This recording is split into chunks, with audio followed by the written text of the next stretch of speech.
Now, where was I? Part 3. I only get about 9.5 minutes for each of these videos because I want to keep them below 10 minutes. This is a general meandering series of videos because I'm just speaking it off the cuff, on the fly.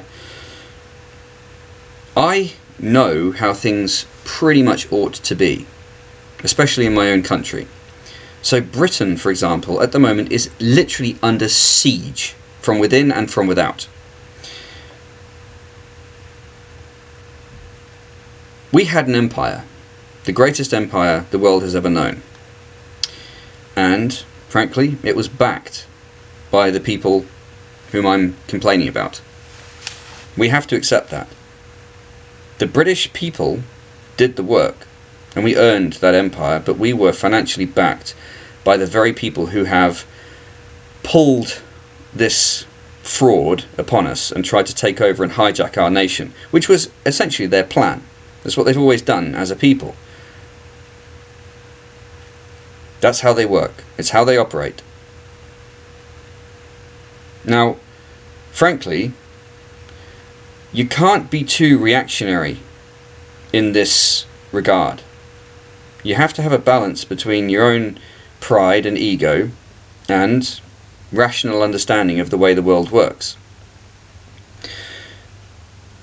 Britain benefited massively from cooperation between ourselves and these people, and that's the truth of it. A nation does benefit massively from cooperation with these people, and that's very painful for a person who is proud of their country to accept and admit, but it must be accepted and admitted in order to correctly understand what's really going on in the world. But having gone into cooperation or partnership with these people, we weren't working on the same plan, so to speak. They were working so as to orchestrate a situation where they could help a country become great and then hijack it. Okay? So imagine, these people are not just sitting there trying to be a cooperative partner. Their agenda is to take over what you have. And any of them who are hearing this now will know that that is the truth. That's their agenda. They're not trying to help you out. They're not trying to have a situation where you both benefit equally. They want yours. What's yours? They want to take it over. And that's why the cooperative agreement was founded. At the same time as we were off producing this glorious, wonderful empire, these guys were sitting there observing, watching this thing that they felt that they were growing, and waiting for their opportunity to use it for their own ends. They were looking for the weak people of our nation. They were going to bribe them or blackmail them or threaten them in dark corners to try and get a grip on this vehicle that had been created, the British Empire. They also work, because they are international instead of national focused, or nationally focused, they used their associates in other nations against us. This is what they do.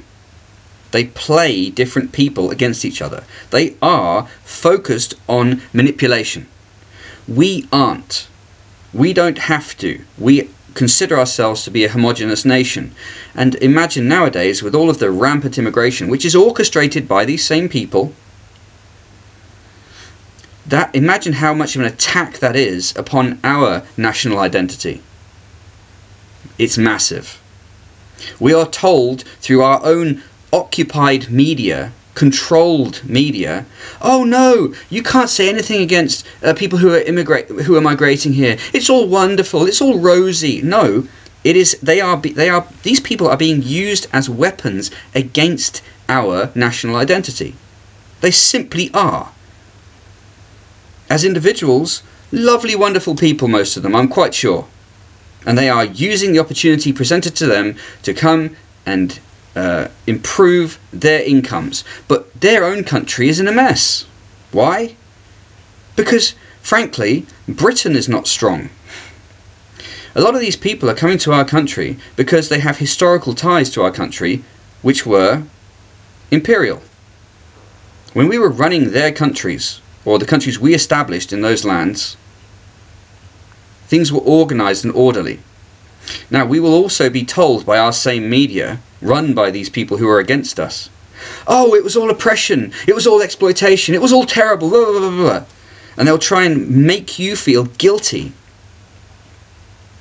But think about it. The people are coming to our country to benefit from our society, our organisation, our strategies, our strength, while their own countries are basically in pieces. Why? Because we have no influence in those countries. Because our empire was undermined and withdrawn and pulled down by the very people who we had cooperated with in order to build it. Because they wanted it. They wanted to control it. They wanted to have their own one world government. And that's what they're trying to produce. But it damages everybody. And they see it and they know it, but they don't have any other plan. Which is why we need to gather ourselves again. As nations. I can speak as an Englishman. I speak from the position of an Englishman. I'm proud of my country. We're a very strong people. We are very disciplined. We're a funny bunch, but we're very good at what we do. We always have been.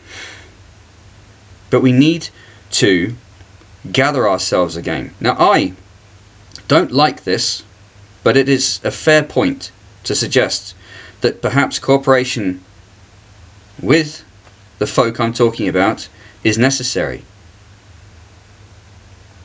However, we, if ever we go into cooperation with these people again, must always, at all times, remember that their agenda is ultimately to take over that which we build.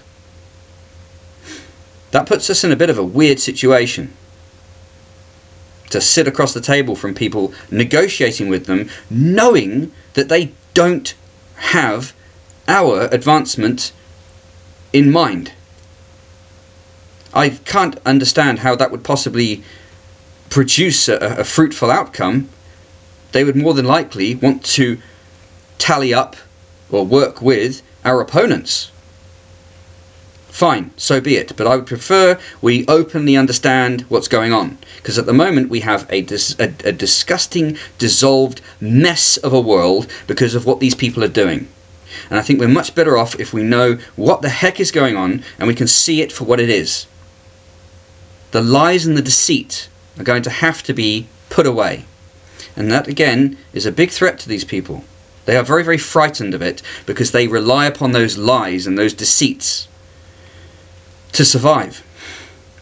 So this is the quandary. This is the problem we face. But we have to put our heads to it to solve these problems, which I think ultimately will probably bring us all to the table together to talk. Because I'm not going to allow this thing to continue. And I'm sure there's a lot of other people who feel the same way. Perhaps even on both sides.